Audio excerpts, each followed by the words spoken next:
everyone for your patience again. Good afternoon. Minister of Tourism, Culture, and Sport, Senator the Honorable Owen Darrell, JP, and the U.S. Consul General, Karen Grissett, members of the media, distinguished guests, our esteemed athletes, both home and abroad. Thank you for joining us today. Your presence underscores the significance of today's event. Without further ado, I am pleased to welcome to the podium our Director of Global Business Development and Partnerships, Hazel Clark. Thank you so much, everyone. This is an exciting weekend, our third annual USATF Bermuda Grand Prix. So happy to have these amazing athletes that we're going to meet shortly on islands, and so many esteemed members of our track and field community. I also saw at some point Brian Wellman, who is a local, there he is, local legend here. Thank you for being here. I want to acknowledge you. And I'm going to ask Paul Doyle to join me. We're going to start with a statement, and he's going to begin with also an initial question to our athletes. I'm Paul Doyle, the director of the Puma American Track League, and because of Hazel, we are all here for the third year in a row, so thank you very much for coming. I want to address something that's hit the media today. We're going to talk with all these great athletes in just a minute, but I need to address that Elaine Thompson is not here. We were informed by her sponsor that she would be here, and we've been in negotiations with them for a long time.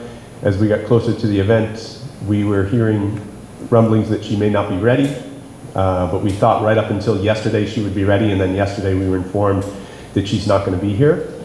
And I want to say the whole reason the American Track League exists in this Bermuda Grand Prix is to be here for athletes and to give athletes opportunities. We never want to force an athlete to be here when they're not ready to be here or it doesn't fit their schedule or their plan. So for that reason, you know, we still have these great athletes here. It's still going to be a great event, and I want to kick it off with the 5 incredibly talented athletes we have here with a couple of questions first, and then we'll open it up to the floor for more questions.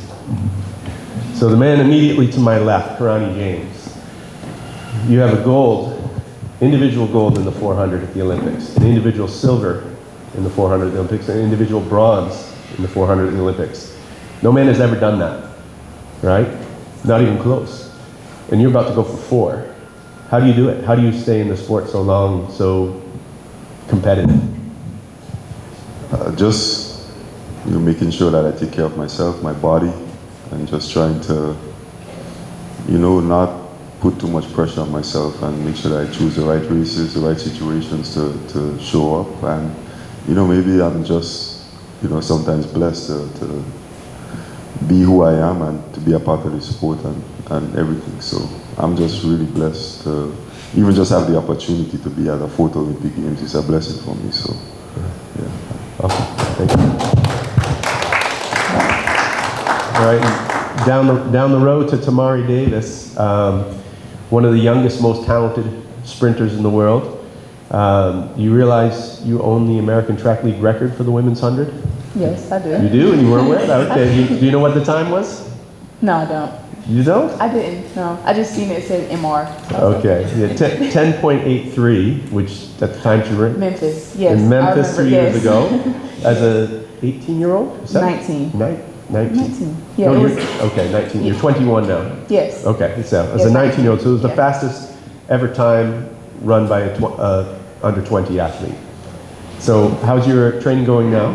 It's going pretty well, just staying consistent with my training and dieting and just staying focused. That's the #1 key. Okay, and you're doubling here, Yes. 100 and 200. It's going to be fun to see. Yeah, it's going to be fun. I'm ready to enjoy it and see the outcome of both events. Okay, now we have 1 hour and 15 minutes I'll be in ready. between the 100 and the 200. Yeah, I'll be ready. What's ideal for you? Just to staying focused and seeing what the result will be. I'm just super happy to see, what I'll get. Awesome. But I'll be ready for it. Okay. Yeah. Excellent. All right. Next to what I believe is the hardest working man in track and field. This year, Noah, you've done a bunch of indoor races, world indoors, 4x4 at world indoors. Now you've come out outdoors already, guns blazing. You're here this week. You're at World Relays next week. And that's just on the track. We're talking about everything he's doing off the track. He's big on social media. If you're not following him, check out his YouTube channel. Anyways, Noah, how do you do it? Where do you find the drive? It's all passion. It's all passion and ambition. I have a strong ambition to whatever I touch, whatever I find interest in, whatever I can believe I can be good in, I want to do it to the best of my ability and then go further than that. And that's when it comes to track. That's when whether it comes to, social media, production, managing, putting the best team in the world together, that's just how I think. And it's constantly just driving me to say, okay, we did this well, but how much better can we truly be? Can we push it so far that nobody will ever be able to touch it? That's a great answer and great attitude too. And I just want to point out, I know the indoor season when you were in at the Boston meet, they hit viewing figures they had never seen before. And I'm convinced it's because Noah Lyles was there. So keep doing what you're doing because you're helping the sport, and that's what we're all trying to do here. So I appreciate it. Thank you. All right, Abby Steiner next. Abby, you had a little bit of a setback last year. You struggled through the season with an injury, but now you're already coming out 2 races this outdoor season already, a 400 and a 100, 11:05, which is pretty good. Yeah, a couple relays too. A couple relays. So what was the procedure you had, and how are you feeling? Are you feeling at the best you've ever been yet? Yeah, the procedure I had done was a bone spur removal on my left foot. So I knew last year that I just had to listen to my body, tried to make it to World Championships. When that didn't happen, I knew it was time to shut it down and give myself the best opportunity to make the Olympic team, because that's what it's all about. So yeah, it was nice just kind of having that time to take care of myself physically and mentally. I think the off season was a good chance to just reset and refocus and find the fun in the sport again. So I'm excited to be here and excited with what I've seen so far and looking forward to the rest of the outdoor season for sure. Okay, great. So you mentioned a couple relays. Do you love relays? I do love relays. Even the 4x4? Yeah, even the 4x4. Okay. I feel like when you run as many relays as you do in college, you learn to love them. They're just a fun, competitive environment, and it's really been a joy, like getting to run with some of the same people I ran at the World Championships in Oregon. We'll hopefully run with them in Paris. So it's fun when we can get all of the USA girls together and do some special things early in the season. Very good. Are you running next week at Bahamas? I will not be there now. Okay. Okay.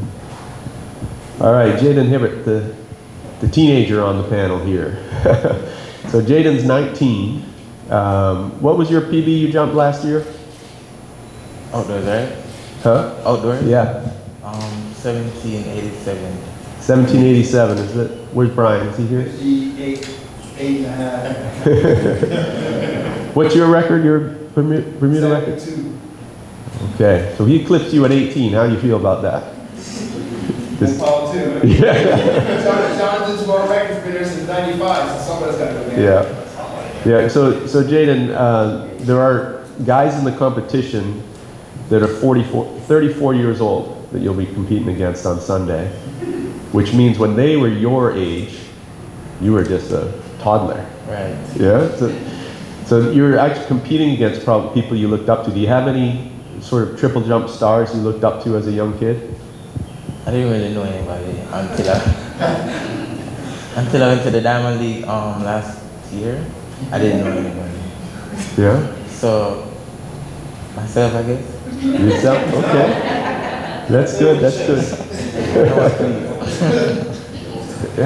So there aren't any other triple jumpers you looked at, studied their technique or anything like that? It just all comes natural to you? I haven't looked at anybody. Okay.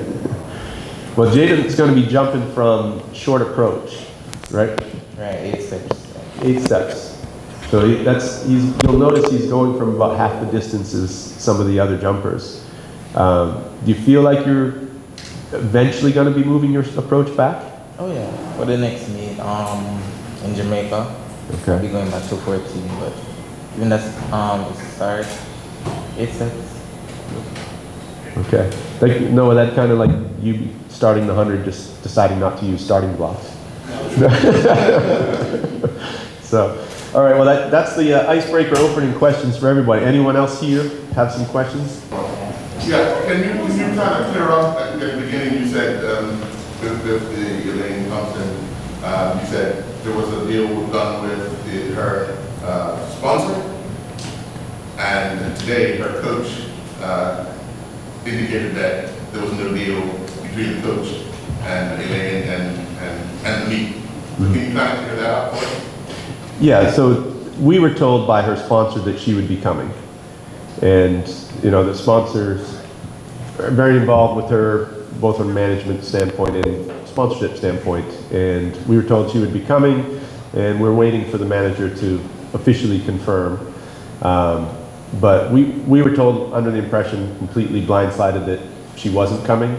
Even in the final hours, we tried to get her just to show up here. And she's actually pretty disappointed that the news hit, because she wanted to be here initially, and it's just she's not here because of circumstances out of her control. You know, this happens all the time in the sport. Unfortunately, when it's a high-profile athlete such as Elaine Thompson, it makes the news. But we had 120 athletes in this meet that were coming, and probably 30 of them are no longer coming. Even my buddy here, Pirani, was coming, that he wasn't, and now he is here. Thank God.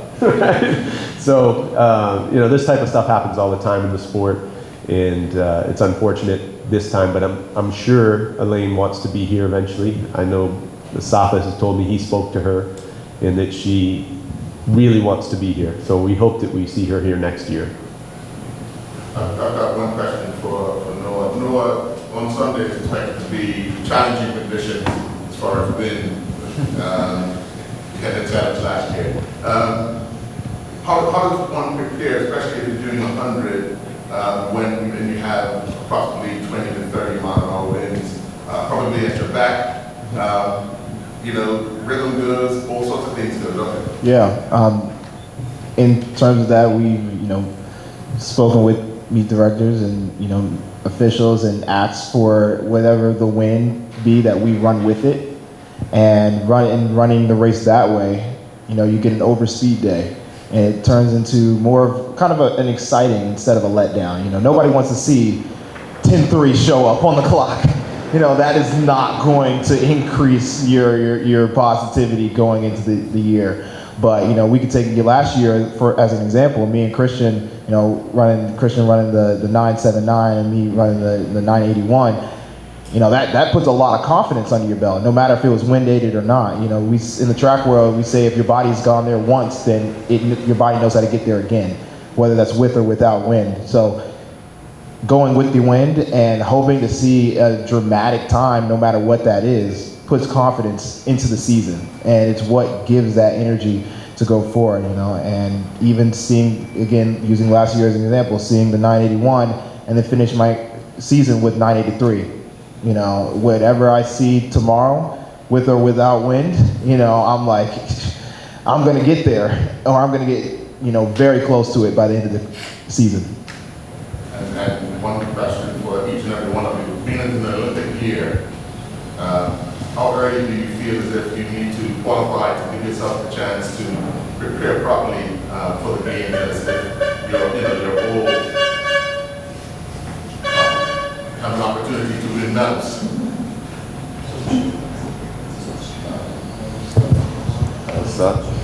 Yeah, so fortunately for me, I've already qualified. So right now it's no trials, no nothing. So yeah, while you guys voting, I'll be on TV, just looking at it on TV. But yeah, so I think that helps tremendously in my preparation. So now it's just planning the races strategically, where I could peak for the Olympics. Yeah, so for me, I'm a USA athlete, so getting the qualifying mark as soon as possible definitely helps, because like Ronnie said, you could train and have other meets that you can hit instead of worrying about the standard. But of course, some athletes don't. But for me, it's definitely better early on. For me and my coach and my team, we always say, you gotta make the team before anything else. So everything is structured towards the Olympic trials, US championships. We are like, we wanna be in pretty much top form by then. I have a strong ability to be able to ride out my peaks, and even if we don't reach, the very top of my peak at the U.S. Championships, that's fine, as long as we're getting into it. But every race we structure this year is to be at my best by the time we get to U.S. Championships. Then we can make plans after that.